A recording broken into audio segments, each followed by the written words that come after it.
Welcome to episode 3 of the Meatzy Show, UFC 328 podcast. You here with your boy Meatzy. And we here to break down all the UFC 328 card that's going to go down this Saturday. And I believe it is in New Jersey.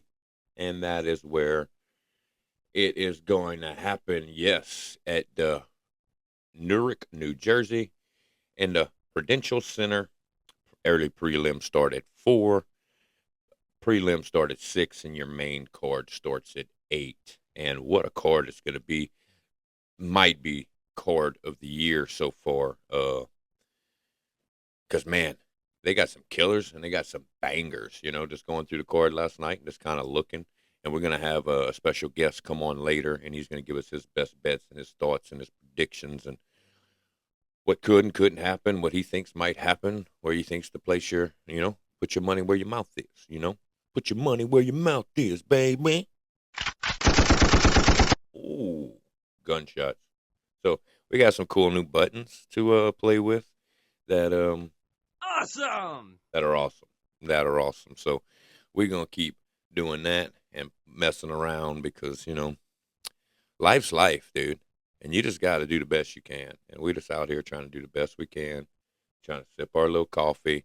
We're trying to do our little things. And that's it, dude. We're just trying to make the best of life, So wake up today.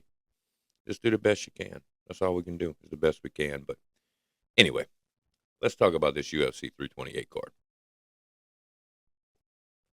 So, main event. You got Khamzat Chimaev, 15-0. He's the middleweight champ, fighting Sean Strickland, 30-7, who is just a killer, especially after his last fight with Duffy. Just Strickland's a different animal, hard to take down, doesn't get hit, but Chimaev, just man, that's a different beast, dude. And the bad blood between these two.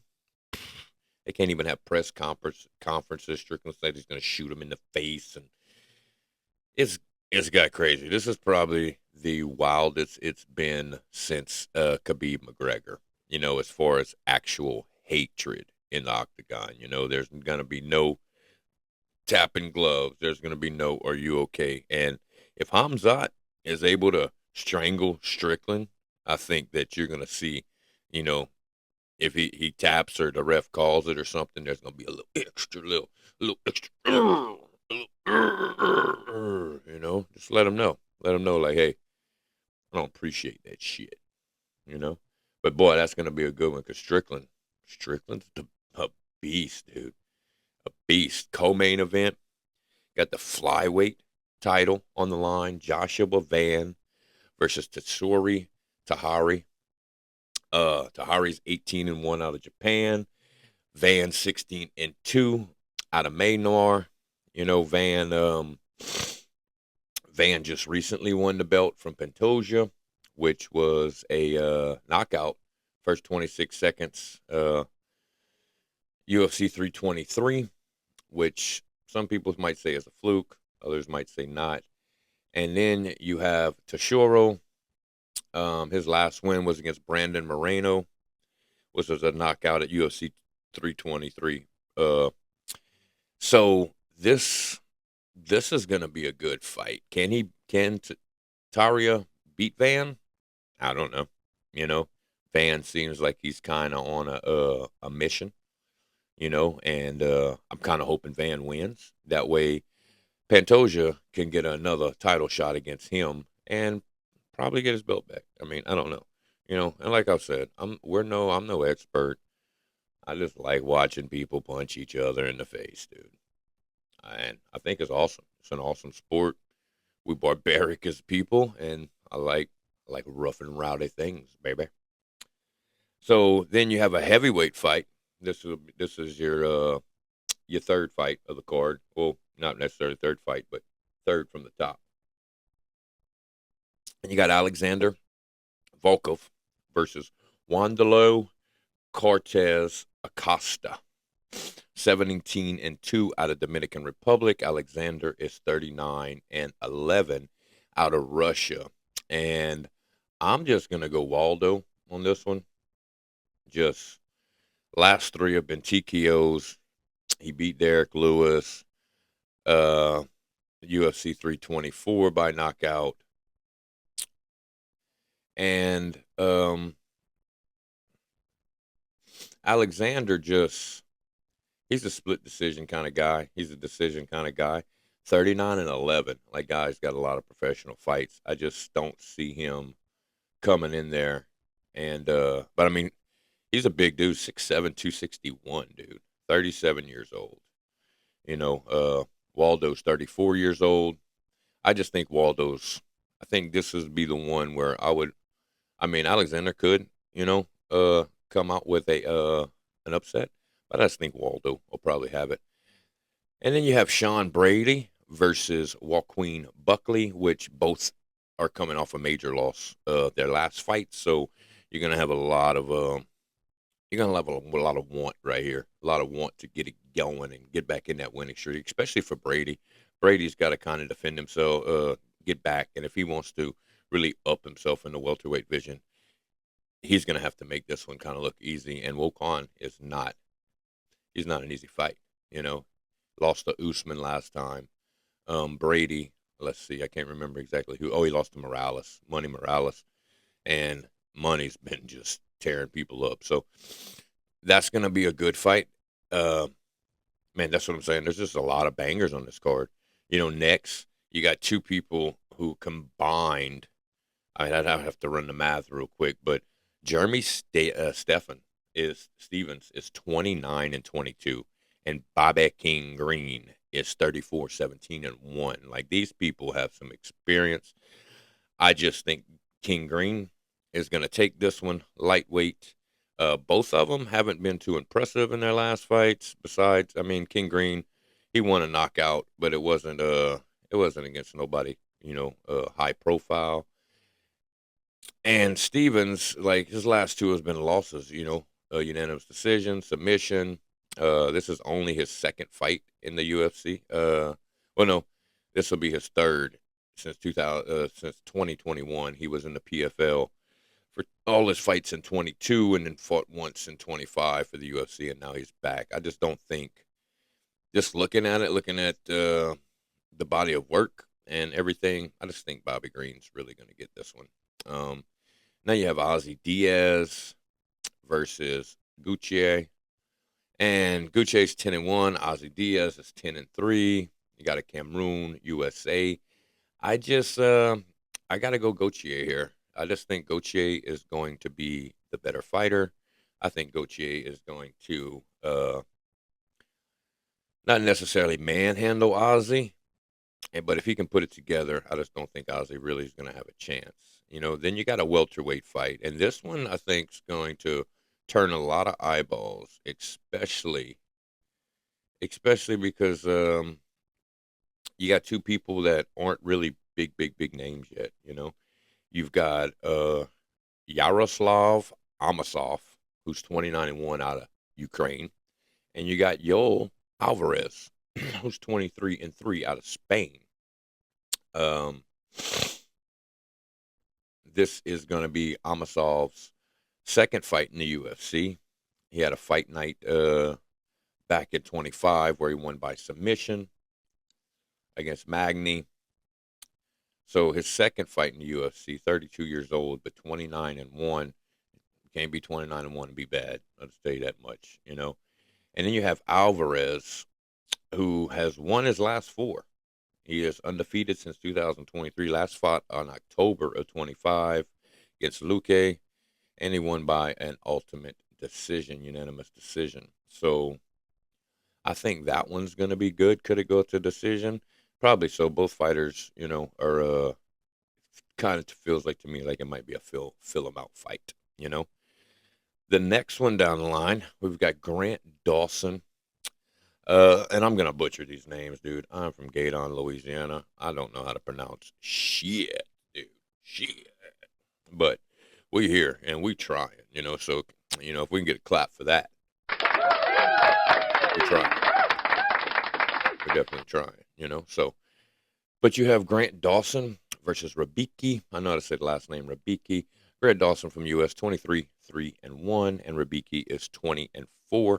This seems like a good matchup on paper. Both Brazilian Jiu-Jitsu artists. Torres beat Dawson last fight at UFC 323 by a round 1 TKO. And Rabicki, he's lost his last two fights, both in 25. He won in 24. And majority decision, unanimous decision was both of his last losses.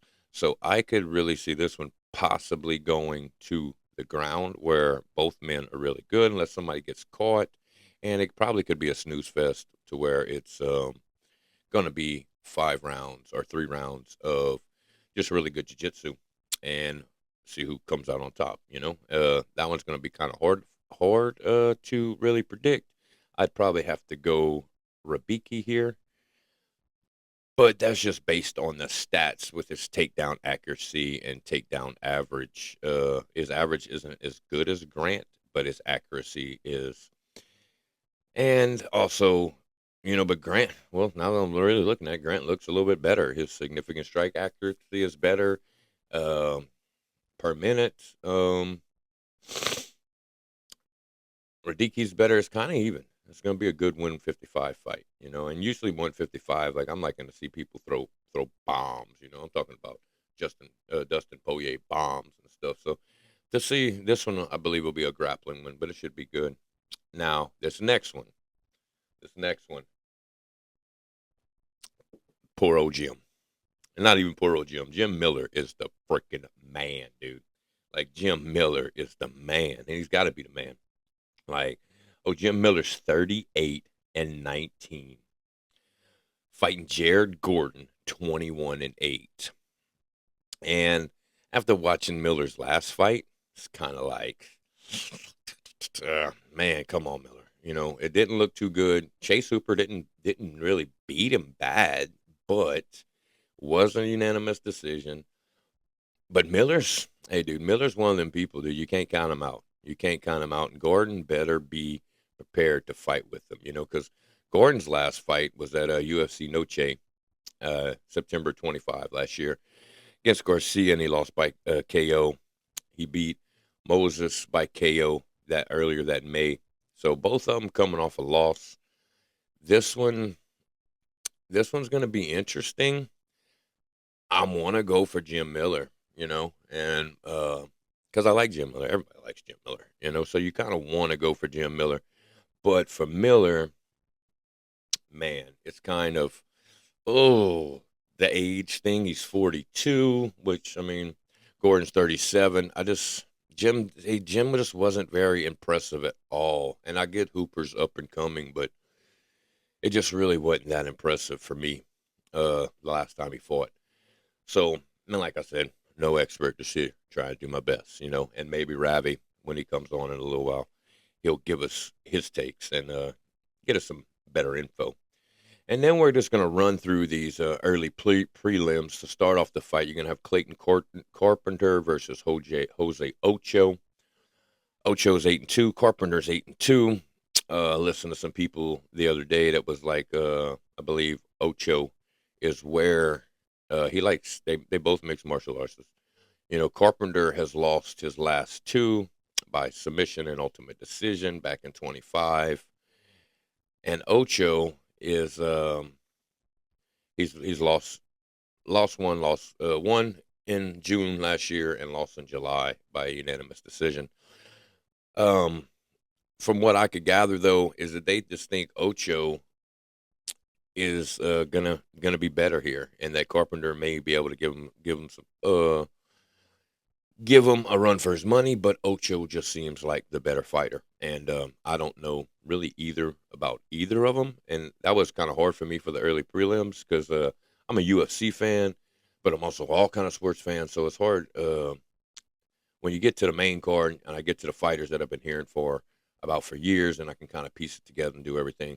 But UFC has so much people on the roster now. It's hard for me to keep up with everything, and it like for next one, don't even let me butcher this name, but it's Bay Sengyra Sasakaravav versus the Jordan Santos. And BS, we're just gonna call him BS, is from Russia, 11-0. 6'2", he's 25 years old. Maybe he's the next thing. This dude has not lost, and from what I can see, let's see all his fights. Like, not lost, but KO, KO, KO, KO, KO, KO, decision, unanimous KO, KO, submission, KO. You know, last three fights in the UFC, Dana White's continuing the series, KO, Eric Nolan 319 submission, and Eric Macancio knockout at UFC 322. So this kid's coming in. He's going to be he's definitely trying to work his way up the rankings. And Santos just might be in his way. Santos is young too, though. He's 28. BS is 25. Santos' last two have been unanimous decisions. One he lost, one he won. He had a unanimous decision even on the Contender Series. So both of these young guys are both good prospects that could make a name for themselves. And if you can get BS to come out and beat Santos, it's going to push him over the top, I believe. Because and I don't know, BS is a significant strike actor. He's 72%. So he's got a long reach, 79 inches. So this is going to be a really good one. And I don't know, I just got BS just looking at stats on that one. Then you got Pat Sabatini. Pat Sabatini. I think I got that one right. Versus William Gomez. Sabatini, wily veteran, 35 years old. William Gomez, 28, and from France, trying to make a name for himself. He's had some good fights, though. I can remember him fighting a couple times. Sabatini's his last three he's won. He hasn't lost since 23 to Lopez by knockout, UFC 295. Submission, unanimous decision back in November of 25. And Gomez, he's 4-1 in his last five. Lost in March against Amil by split decision. Won in September by unanimous decision against Rachula. So it's, I don't know. I kind of want to lean towards Sabatini here with the age and everything. Significant strike percentage is way higher. Now, William does have a longer reach, does have him by 4 inches. So it's going to be interesting. He is the younger fighter, but Sabatini's a wily vet, So I don't know. I'm kind of would lean towards Sabatini on this one. And that's just me. Like I said, just giving my opinion. And then your last early prelim fight, you're going to have Roman Kopylov versus Marco Tulio. Roman Kopylov, a fighter out of Russia, is 14-5, and Marco Tulio out of Brazil is 14-2. Kopylov is 34, and Tulio is 31. This seems like a very good fight at 185. The reach is similar. The height is very similar. Kopylov is coming off 2 straight unanimous decision losses, one to Paul Costa and then one to Rodriguez. 14-5. So 2 of his losses have come in the last 2 fights, and then Tulio is coming off a KO loss to Duncan at UFC Fight Night in last November. But before that, and it wasn't really impressive TKOs, but Gore, Pateria, De Colas, and Dos Santos. And that was even before, Dos Santos was before the UFC, but KO on the Contender Series, KO on Fight Night, KO on UFC 314 against Gore. But the competition, it just wasn't what you would be like, oh shit, not knocking out killers. These guys beat the shit out of me. But Tulio hasn't been too impressive. So if he can get this win against Kopylov, then that'd be really impressive. And that one's kind of a toss-up, too, because, Kopilov's 3 years older. Tulio's 31. Both men need to get a win here. So this could be a dogfight. Both men apparently like to stand up on their feet. 161% accuracy, 152. So it should be a really, really good fight, and should be I mean, we're talking about a banger of a card. We just kind of went through it real fast, real quick, just to just kind of get everybody a little head start on what we're going to be talking about. And next, right after this little shimmy, shimmy, shimmy, we're going to have our special guest come in and give us his best bets, his best predictions, and everything that he wants to talk about with the fight. And with that, we'll be right back.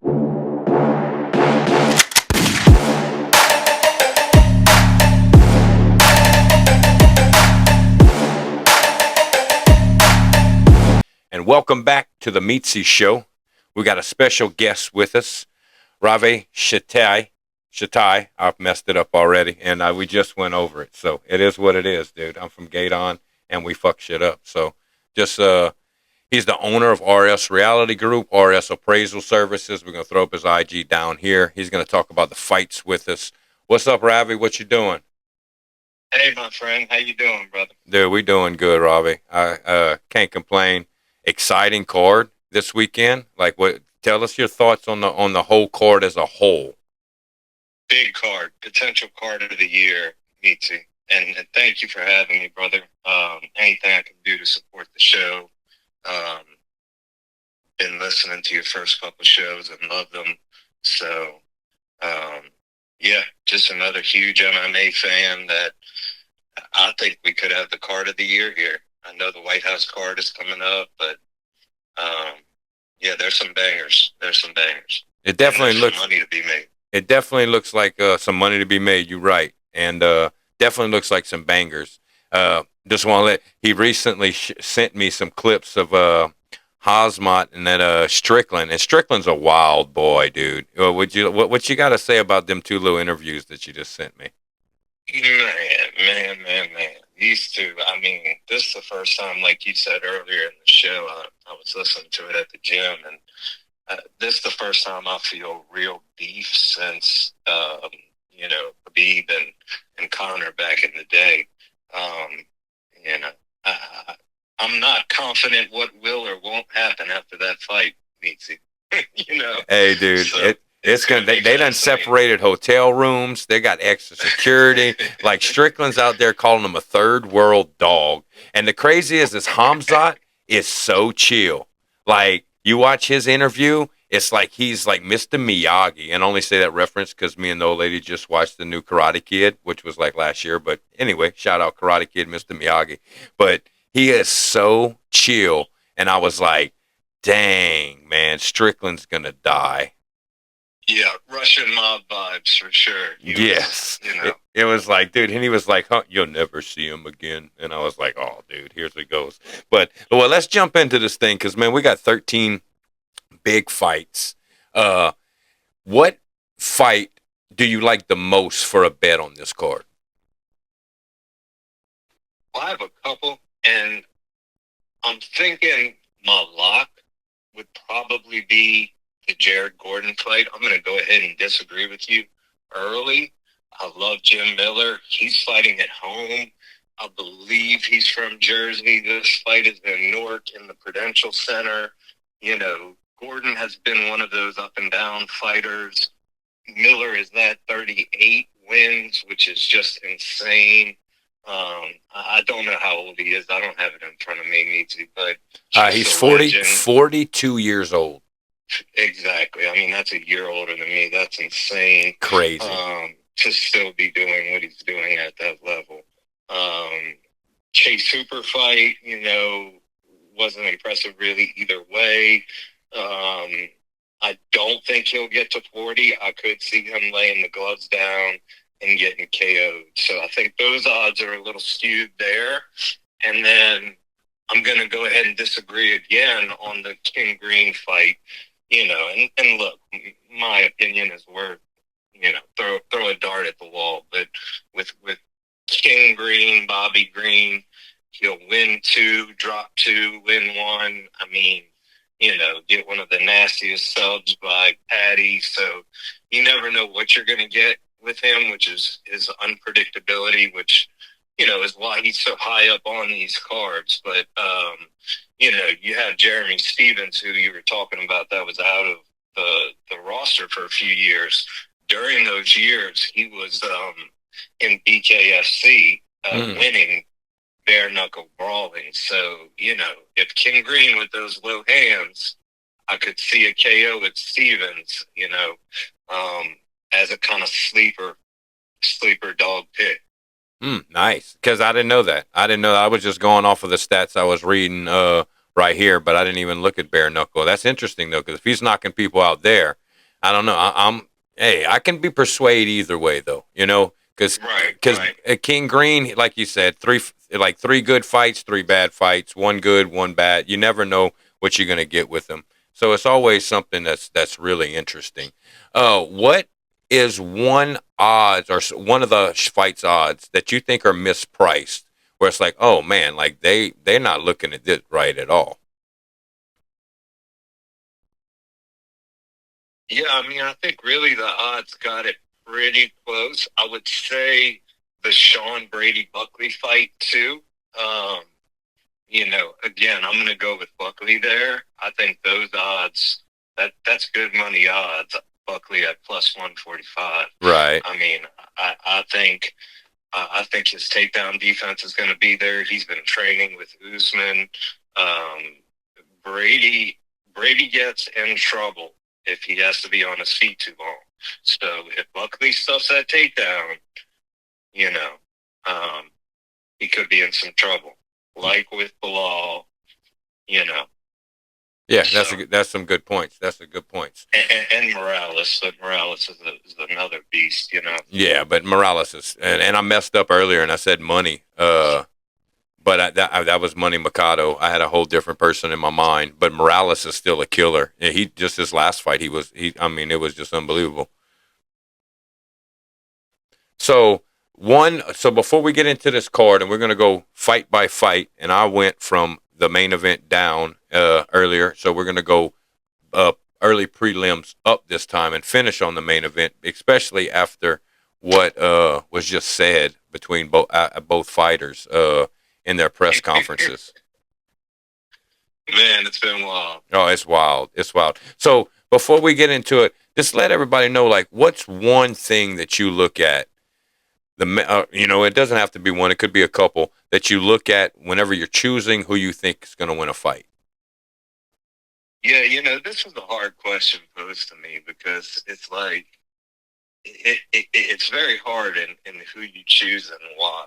Sometimes you just have that radar. Sometimes you have that feeling. But I would say past opponents that there is some type of weird UFC metrics that if this guy's lost to this guy, then the math doesn't always work. But if somebody's up in age and an unk and trending down, I'm looking there.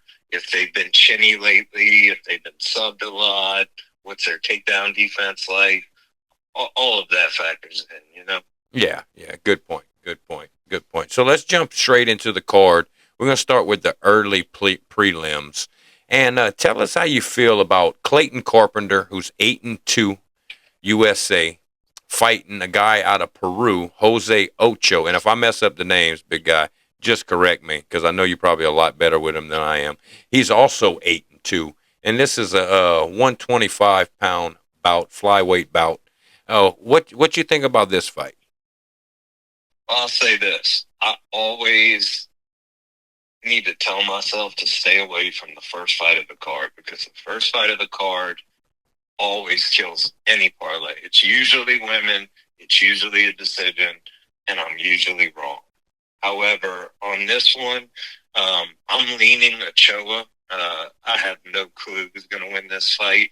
I'm leaning Ochoa solely based on better hands. He's also at a shooter box with the Bronx. So anybody that's training with Charles, I'm going with him over this prospect. Yeah, that's a good choice. That's a good choice. And 2 young, good prospects.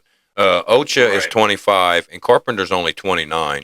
And if anybody knows anything about the UFC, like the people in their late 30s, mid 30s, late 30s, that's when they're the most deadliest, I feel.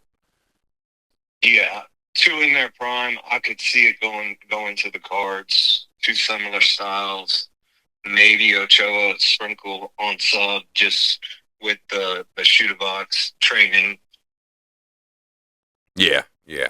Okay, so let's move on. And this one, I just called him BS the first half of the show against the Jordan Santos, 11-0 from Russia. Yeah, I don't know how to pronounce his name. Like, gosh, I wish I was good at that. Susurkayev. How what's He's Kamzat's boy. so Susurkayev. Shisharkayev. Yeah. Oh, thank God Yeah. you're here, dude. Thank God you're here. And the Jordan Santos, which looks another two good young prospects, 25 and 28, middleweight bout. Susurkayev is 11-0, and Santos is 11-2. What you think about this fight? I would love to see Susurkayev get project, honestly, because he has not impressed. I mean, he is Kamzat's like henchman number two. They are extremely close. He's supposed to be the next big prospect, supposed to be the next Kamzat. And he is just underwhelmed, in my opinion.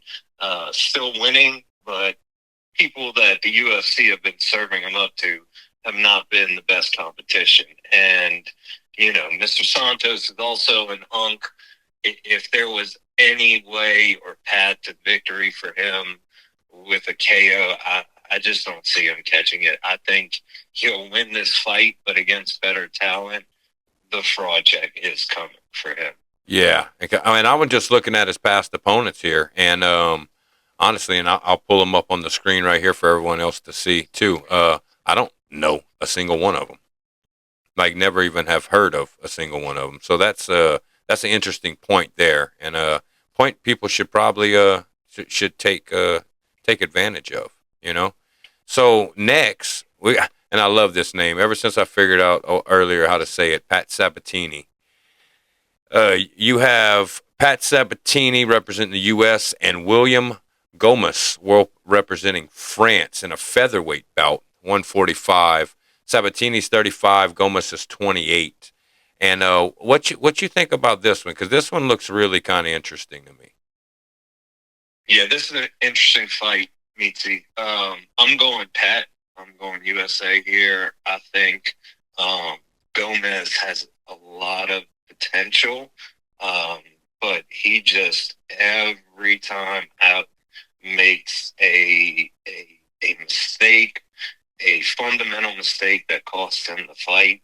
I think Pat has been doing this forever, either Pat by decision or even Pat by sub, just because Gomez's ground game isn't going to be there. And they got Pat negative 205, minus 205 for this. So that's what Vegas and everybody else is putting their money on. That's a good pick too. And just something about that Sabatini. I'm going with him for his last name. I like it. So moving on up the card to the middleweight bout. We have Roman Kopylov from Russia, which seen him fight a few times. He's a dog, I mean, then again, like I said, all these guys are dogs. They only lose to people that are just like big dogs. And then you got him going against the Brazilian Marco Tulio. Like I said, middleweight bout 185. Tulio's 31. Kopylov is 34. Who you like in this one? Again, like you just alluded to, man, all respect to all these guys. These guys are modern day gladiators, which is why we watch this. And but I am gonna call out Kopylov here, man. The last few outings, I just feel this guy is soft, man. Like when his legs have gotten chopped up, he's buckled. He has been such a touted prospect for the UFC. They have fast tracked him many times, and he just, he's another one of those like Bobby Green who will win two, drop two, but yeah, man, I just think he's soft, and I think Tulio's going to knock him out. I may be way off here, and Kopylov does have that dangerous head kick, but outside of his feet, I am not that impressed with Kopylov. Hey, and Tulio looks like. And I don't think he'll ever be the prospect that that they kind of made him out to be. Yeah, and Tulio looks like a little bulldog, man. Mm-hmm. You know, he looks like he's got a chin, and he's going to put it right on your chin. Yeah, I need to see Kopilov do it before any money goes his way. And it's interesting you say soften. Whenever you said that, it kind of brought up. I started having kind of flashbacks of the last fights, and I was like, man, yeah. Because I even thought that to myself one time. I was like, dude, Russia, and he kind of just seems like he's not built like the rest of them. Something's off, bro. Yeah, something's off. Yeah, I can definitely see that. I can definitely see that. And it's interesting, man, because I believe as of yesterday, Kopilov was the favorite. Money has come in now, and Silva's now. Tulio's now the favorite. Yeah, because Kopilov is plus 160 and Tulia is minus 192. Yeah, so the odds have shifted. Wow, a complete flip, which is something else. Which you mentioned earlier to me that you keep an eye on, like how much is coming in on the day of the fight, you know? Right. And that's always something to watch. And I'm not a professional gambler. I lose way more than I ever win, trust me. But it's just something to watch in. Now, this next fight, this lightweight fight, and I think this is no, we're not to the main card yet. This is going to be still in the prelims. But man, anytime this guy fights, and you even called the fight earlier, I think it was your what fight you most like for a bet. Jim Miller, Mr. Jimmy Miller, dude, the iconic, the won't die Jim Miller, 42 years of age, 38-19, going against Jared Gordon from the USA, who's 37, which I mean, it's still pushing it up there. And give us your full analysis on the Jim Miller and the Jared Gordon fight. Sure, bro. And look, I'll preface by saying there's nothing more I'd like to see than Jim Miller sub this guy in front of the Jersey crowd, and they go crazy, takes the glove down, or he doesn't, and gets on the mic and says he's going for 40, which would be wild. But there's also what you want to see happen and what's going to happen with your money. So, I just think those 4 years or whatever that age difference between the two, it adds up. And stylistically, it's a bad matchup for Jim. If he doesn't get a dominant position on ground with Jared, who's looked sharp lately, I could see him getting KO'd, and laying him down at home. Yeah. Either way, I could see Jim laying him down. But then again, if he wins and pulls off the miracle, I would definitely see him chase 40. But I just don't see it happen. I think Jared's going to knock him out. And I totally agree with you. I just because I like Jim, I'd probably throw $10 on Jim because, hey, you never know, he might get a lucky punch or something. And he's still really good on the ground, so he might be able to do it there. But the thing that makes it kind of almost sad for me to see Jim was even on this card was after watching him fight Hooper last time, it was just like there was no fight. I felt like the time had already come watching him fight that. And Hooper's a upcoming prospect, and he's going to probably do big things. But it just looked like Jim just wasn't the same Jim of old. Like it was just time to drop him there. And for him, when I seen this, I was like, oh, man. So I'd want him to win. Like I said, I'd put 5-10 on him just because I like Jim. But I'm with you. He wants the smoke, Meatzy. Yeah, he wants the smoke, dude. Gunshots for Jim. Jim's out here blasting it, dude. Like freaking Jim Miller, man. And if you get to 20 losses in your mixed martial arts career, I think it's almost time to call it quits. Yeah. I mean, that's a lot, dude. That's a lot. Now, unless you're getting like armbarred and tapping all the time, but man, Jim's not getting armbarred and tapping all the time. So, Wes, we're moving on up. We're going to go up to the next one, which I love this name too. I don't know how to say his first name, but Rebecki from Poland. Rebecki from Poland, 20-4 against the United States' own Grant Dawson, who's 23-3-1. Dawson's 32. Rebecki is 33. This will be a lightweight fighting. And what you thinking about here, Ravi? Again, man, I'm in a buck here. I was listening earlier to your picks. I think you had Grant here. This is a tough one. Yes, I did.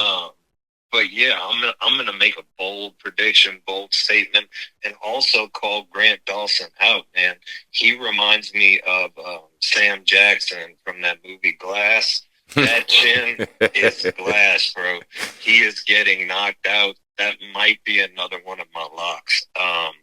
He's got to show me he can not get knocked out in a fight after the past couple fights, man. That chin is just beyond suspect. I mean, there is a world where Grant could wrestle him with ground and pound and control to a decision, but if on the entrance he gets caught by Rebecca, who's not some out of this world striker, but if Grant gets caught on that chin, we've seen him go to sleep a lot. So I think those odds are off a tad. Off a tad. Well, then another mispriced odds right there, because they got Dawson at minus 175, and they got Rebecca at plus 145. And these are just money line odds right now. Only thing we could find, and not until we get to the main card do they give us method of victories and anything like that.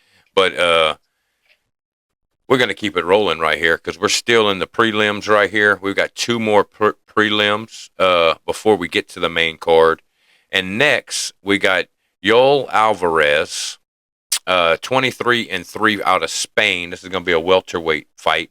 And Yaroslav Amosov, 29-1 out of Ukraine. He's 32. And I don't really know anything about either one of these fighters. So maybe you can fill us in. Yeah, man, this fight just makes me mad for some reason, you know? It just bothers me because this is a trap fight.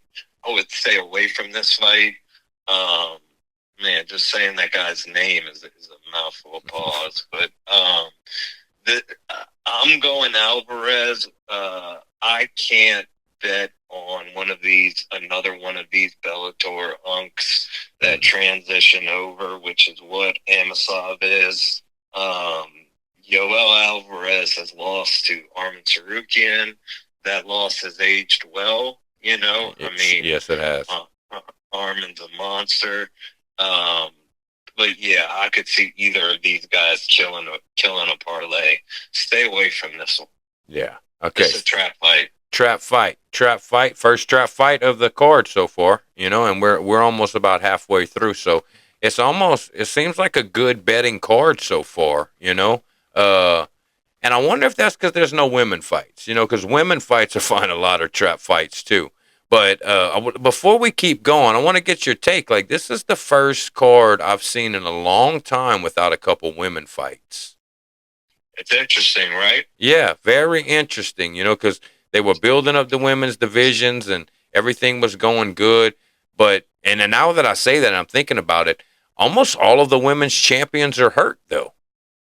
Right. Or right. just got Kayla out. Yeah, or just fought, you know. So that's just an interesting take. And the first time I looked at the card, I looked at it and I was like, dang, we ain't got no female fights. That's very odd. Meatzy, I can't remember seeing a card without a female fight on it in a very long time, if ever. If ever, since maybe before. I mean, it had to be before Rousey, because it seems like ever since Rousey come and did her thing, they've always had one after that.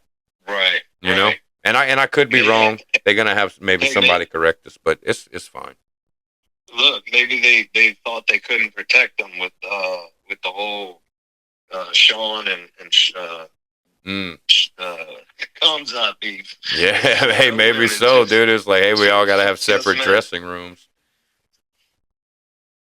So let's keep on going. I think this is going to be the main event of the prelims, and it is going to be Ozzy Diaz representing the United States. He's 10-3 going against Gauthier Adaba Gauthier from Cameroon, which he's 24, which I've seen him fight multiple times. I've never, like, maybe his last one or before that one was kind of impressive. I've don't think I've seen Diaz maybe once, nothing that I remember too much. Like, what do you think about this one? And taking Gauthier is 24 and Diaz is 35. Yeah, on this fight, we have been in the Discord watching Mr. Teba Gautier, is how you pronounce Gautier. his name. Yeah. From Cameroon, who is another big prospect that the UFC is high on. We have seen him look good, but we've expected more too. Mm-hmm. I think this is going to be a quick knockout for him. I don't think Ozzy Diaz has a chance. The odds are stupid. Are stupid. I mean, when I just looked at him, I was like, how stupid is this? Why are we even talking about this fight? Yeah, I'd be interested to see what KO odds are. It's probably like minus 400. Oh, they have it right now. KO is minus 575. There you go. Yeah, so, 575. Yeah, leave that one alone. Yeah, definitely leave that one alone. That's another. That's 2 leave it alones, and that's almost 2 back-to-back leave it alones. So now we're going to be moving on to the main card, and we already did kind of talk about this a little bit, and it's the Bobby King Green, because Bobby King Green. I don't know, just he's an exciting fighter, so he's always going to draw eyeballs, and no matter, like 34 and 17 and 1, and he's always going to be on the main card. He's always going to be on the main card. You probably got 3 fights on the undercard that are better and are going to be better than this one. But King Green, he brings eyeballs. It's just what it is. So you've talked about it a little bit, but give us your full rundown on the Jeremy Stephens and King Green fight. Yeah, this is kind of my reach fight. It's such a toss-up whenever Bobby Green steps in the ring. You don't know what you're going to get. He's got such an unorthodox style and look, man, it works for him. His significant strikes add up when he is in that flow state, keeping his hands down, but he also gets caught. So there are people that can do stuff like that, like a Carlos Prates, and then there are people that are going to get caught. Bobby Green is one of those that gets caught and does damage.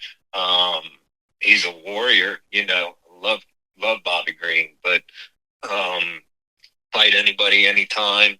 Reminds me a lot of Kevin Holland, who's one of my favorite fighters. But yeah, for some reason, the underdog is screaming my name on this fight. And, Jeremy Stephens has been in the UFC forever. I could see Bobby having a little more output, maybe to a decision, but I could also see him on the entrance, hands down, Jeremy Stephens catching him with a check hook and putting his lights out. So, and Jeremy Stephens by knockout is plus 550. Yeah. Jeremy Stephens' money line is plus 270. I'm definitely sprinkling there. Yeah. Yeah, that to me, hearing everything you had to say about it, to me, I'm like, okay, that's one to keep your eye on, because the odds, if Stephens can to do what he was doing in bare knuckle, then Bobby Green might be in trouble, and hey, that could be a lot of money right there. This next one, I'm just more interested in this next one than I'm not going to say any other fight on the card. But I'm really, really just interested in this one because both of these guys, I feel like they need to win. So welterweight bout against Sean Brady and Juan Buckley. 18-2 is Brady. 21-7 is Buckley. Buckley he lost to Usman just this last fight. Brady lost his last fight. I just feel like both of these guys, they need a win. They have to win to stay relevant in this welterweight division. Which is a monster division, and which one of them's going to want it more. And so, give us your full rundown on this one. Sure, man. just listening to you, it makes me think if I was a welterweight and ranked in that 6 to 10 range, I would just be so drove because I mean that division is just so stacked with Islam and Protests and love him or hate him, Ian Gary, and then you've got Shavkat. Is he ever going to make a return? I saw a picture of him where they're saying he has atrophied from so many surgeries, he may never fight again. So, you know, obviously you can't believe everything that's reported, but Shavkat, you know, at his prime, that's a different story. That's a stacked division. You've got Morales. Usman is still around. Yeah. And he still doesn't get enough credit. You know, like he lost his title, and it's like, dude, what else does he have to do to kind of prove that he's still the fucking best in the world? He's the forgotten one, man. Definitely. They're really doing him dirty, I feel. Yeah, I feel the same. Everybody's got to fight. Everybody's got to fight except him. And, you know, he was the one that stepped up. He fought Hamza on, 4 days, weeks notice? Yeah. At a weight class he doesn't even fight at and almost won. And I find they do the same thing with Aljamain Sterling. Yeah. You know, like Aljamain Sterling was just on it was a fight night. You know, he was a main event of a fight night, and it was like, what? Former champion. Yeah, like, and the only person he lost to was Sean O'Malley with an injury, and it was, I don't know, I could digress. I could talk to you about that forever. Yeah. So no, I'm sorry. It was me. It's me because we could keep going on and on and on about it because it just doesn't. I could do this all night. Yeah, it doesn't make sense that like two of the best ever to do it, and I think that's what's wrong with the UFC's product right there. And it goes back to they're pushing these other kids, like you said, the Gauthier guy or the soft Russian guy. You know, and they want these guys, and it's like, yeah, but they're still not better than the best. Right. It's a chew you up, spit you out mentality business for sure. Yes. And these two fighters right here, bro, they both need a win. Oh, have to. Buckley talks a lot. He backs it up a lot. Sean, we all know his wrestling and ground game. But yeah, I'm gonna have to take the underdog in this one with Buckley. He's been, since his loss to Usman, training with Usman, which I think is a very wise move. Takedown defense, wrestling. We know what this is going to be. You know, Ken Brady, get him to the ground. If he does, he wins the fight. Ken Buckley, stuff the takedown. If he does, he's going to piece him up. And Sean's not going to be able to stand a strike with him. Right. So this one would be a tough one to bet then, you know, unless you're going to take money line, I'd say, you know, because there's a chance that Buckley knocks Brady out. There's a chance Brady submits Buckley, you know. So what would you suggest? Money line would probably be the best bet on this one?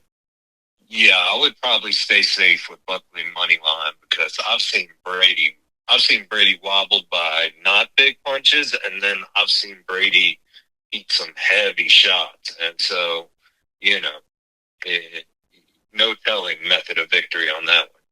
Yeah, that'd be a good one.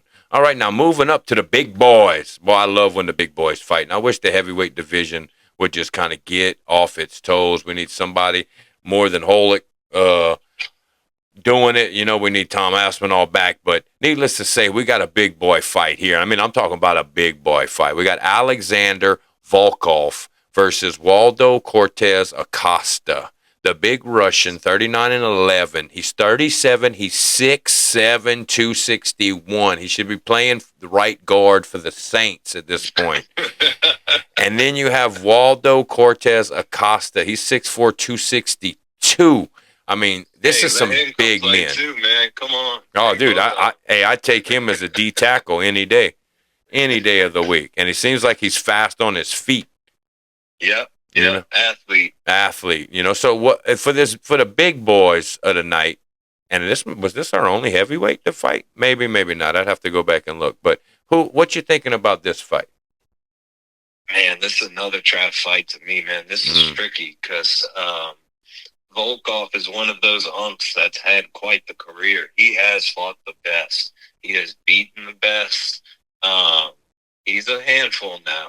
And but Waldo's been on a run, man. Waldo's had aura. He's been knocking people out left and right. I heard you talking earlier about Derek Lewis. I don't know what that really says, but Waldo's been on a 3-4 fight run, if I'm not wrong, just slamming people out. So I could see Volkov winning by a decision. If he keeps the fight at range, just because stylistically how big and long and lanky he is, if he stays on the outside leg kicks. But yeah, I just think Waldo has leveled up, and he's going to get to him. And this is a tricky fight. I'm going Waldo, but not with a lot of confidence. Right. And I can see that. Now, Waldo has knocked out his last 3 opponents. Yeah, there we go. KO second round against Lewis, which he had Lewis hurt in the first. Lewis is just a really, really tough guy. But what I found interesting is looking at this is Waldo's nickname is Salsa Boy. And I just love that, So if I'm gonna just trust me, don't take my gambling advice, but Salsa Boy is plus 145, and with those 3 knockouts in a row, and then he's plus 500 for a knockout, So it's like, oh man, maybe I'd probably sprinkle me some of that on it, but I'm a wild boy. You already know what we're doing Saturday. Yeah, with that. Yeah. So you can wrap that up with a bow right there. Yep, that is it. That is it. So now we get to the title fights. Now we get to the 2 big fights of the evening. The flyweight title fight and the co-main event. You got Joshua Van, newly crowned champ Joshua Van, 16-2. And I'm going to let you pronounce this because I already know I messed it up. His hometown. Yeah, we got, look, and cut yourself some slack, my friend, because I have yet to hear anybody do an analysis of this card and pronounce every name right. I don't care who it is. So, everybody has been butchering names. Dude, I don't even know if they can pronounce their own names half the time. Yeah, exactly. It's like, so dude. We got H-Town's own Joshua Van, who's from Myanmar. That's it. Yeah. And Tatsuro Taira from Japan's prospect, who walked into his gym, which is in the U.S. 5 years ago, and said, I want to be a fighter, and now is in a flyweight title bout. So one of the best in the world. Yeah, it's crazy, man. Crazy. And I'm just realizing, I didn't realize this earlier, and I haven't realized this since watching, but Van's 24 and Tara's 26. Like this, you would think that would be flipped, right? Yeah, these 2 people could be controlling the flyweight division along, because Pantoja's how old now? He's got to be in his late 30s, I would think. Yeah. And so this is the future of the flyweight division right here, and we get to witness it Saturday night. So give us what you think about this fight. Yeah, this is a tough fight. The main event is not. The co-main is a really tough fight. Here's where I'm at with it. I've told you this before, and I'll kind of stand on it.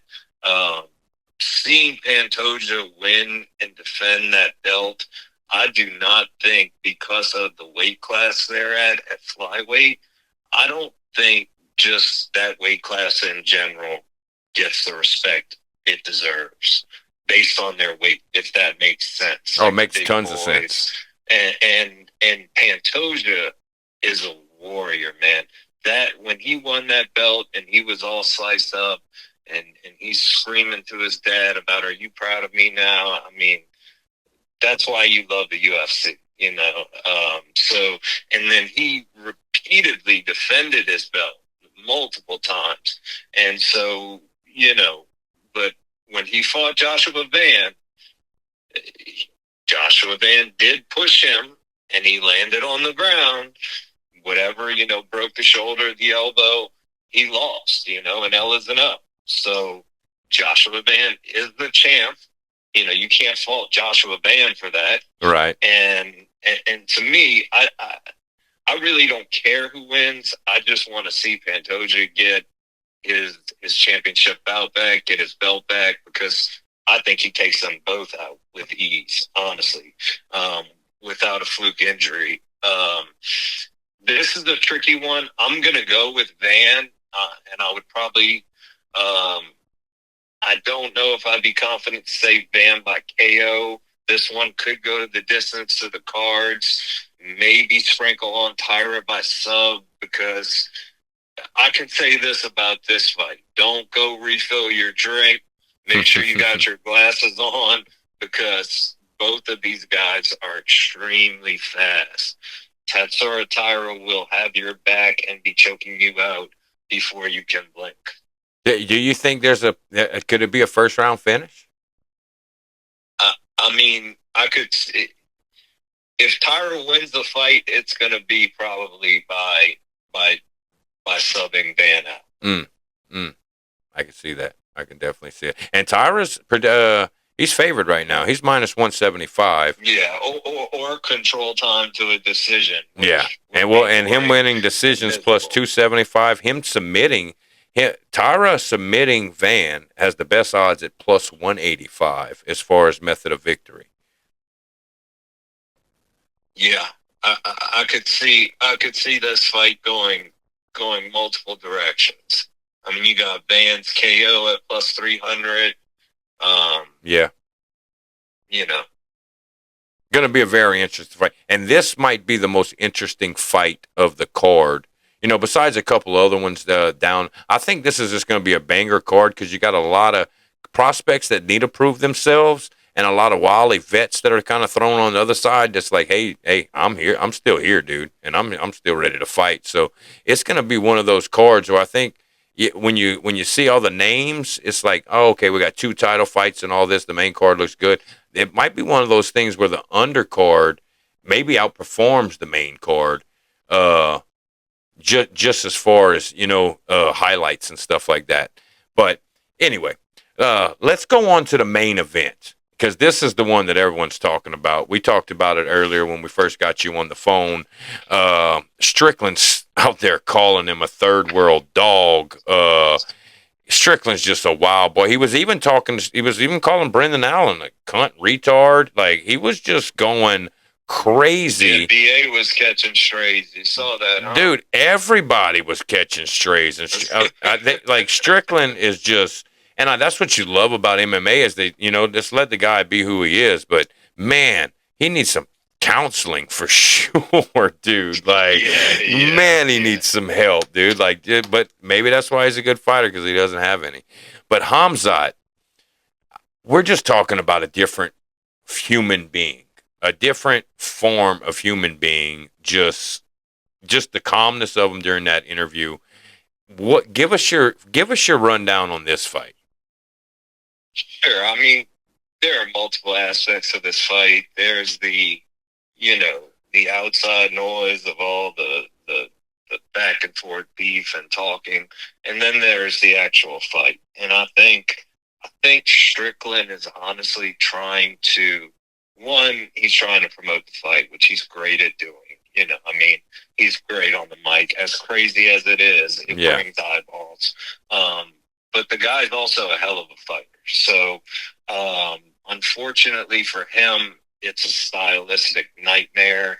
I have watched Khamzat since his first fight in the UFC. I just remember him during COVID. Those fights at the Apex where it's empty stadium or empty arena, and you just heard him knocking out Gerald Meerschaert, and you could almost feel it. It was like coming through the TV, and you knew at that point this guy was different. I remember him picking that Asian guy up. Was it Lynn? Before he chokes him out, he's talking to Dana while he's, this animal, man, animal, different level. And he is not he is not scared to say he has come here to get his money and fight, and that's all it is for him, man. You know, and so he even said he doesn't listen to his coaches. Right? Yes, he was like, I don't even know what like. He's like, what do I need him for? Yeah, dude, I'm telling you, it's some wild people, man. Some wild people. But if you're asking me to honestly break down this fight, look, there are so many people. I'm one of them that would love to see Sean catch him with an uppercut, shooting, or big knee, but that's just ridiculous talk. It's just not going to happen. Hamzat is just too fast with his entries, too technical. He is going to have Sean on the ground in the first round, choke him out, and give him a little extra long. They might have to have multiple referees pull him off. See, and that's what I said in the beginning. I think it's going to be a little extra, I don't like that stuff. And I say that because Sean has a style that works so well, that Philly shell and that T and fighting behind that jab, but he's not a one-punch KO guy. He's got to set it up. And to set it up, that requires time on your feet, which I don't think he's going to have. And a lot of people will be pissed if Hamzat just wrestles him for 5 rounds, and but it's part of MMA. You got to be able to get back to your feet. And if he doesn't, and if he can't, he will get choked out. I'm predicting probably a Darce or a rear naked choke on this. Or what? Well, maybe we can bet on that, because it seems pretty obvious that Strickland's going to get choked out. So I don't think there's any money to win on that. Maybe you take the minus 105 on Hamzat's submission. But that's about the best. That's about the best you're going to get on that. But just enjoy the show on this one, bro. Yeah, just enjoy the greatness that is Hamzat, because I think it's going to be a lot quicker and a lot more violent than people really think it's going to be. Let me pose this question to you. Yes, sir. We were talking about this earlier, which I don't know why it's not being talked about more. I did hear one reporter ask about it, but what I would like to see is, some of these guys are smart. Like, I fell in love with this sport so much because of Israel Adesanya. Izzy's my favorite fighter. Dustin, obviously, that goes without saying. But, Izzy doesn't want to fight Poatan again. Izzy doesn't want to fight Hamzat at this point in his career. No. These people know. So what I want to see is Hamzat move up to light heavyweight. I want to see Poatan beat Gon, get his belt, meet Hamzat at light heavyweight, and let them two battle it out. Oh, that's a fight. That's a fight there. That's a fight. That would be, man. Because then it's the wrestling of Hamzat. Can I get this guy to the ground before he touches me? Because if Poatan puts his hands on him, it's Poatan, Right. It'd be a super fight. It definitely would be a super fight. I just listening to I don't think the UFC is really wanting these guys to go up in weight class, and I think they were just kind of upset even when Topuria did it. Which is kind of odd. It's because we're asking these guys to cut so much weight. Some of these guys, it's just ridiculous amount of weight cutting. I think even Hamzat, even for him to make 183, he's still slimming down quite a bit. He probably walks around 200. How he ever made welterweight? Dude, man, they look like death, dude. It's crazy. It's crazy. But so that's our full card right here. Ravi, I want to thank you for coming on with us. I want to thank you for giving us your best bets. All the stuff, all the insight that you gave, dude, it was phenomenal. It was awesome. We're going to try to do this for all the numbered events. If there's anything you want to shout out or anything you want to say before we let you go here. No, I'm good, Meatzy. I enjoyed it, bro. Thank you very much for having me, man. Love to do it again, bro.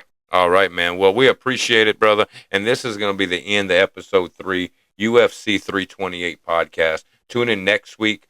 Going to see what happens on this card. Maybe talk about it. We'll talk about whatever crazy stuff's coming up. But thank y'all. Y'all have a great night. Peace.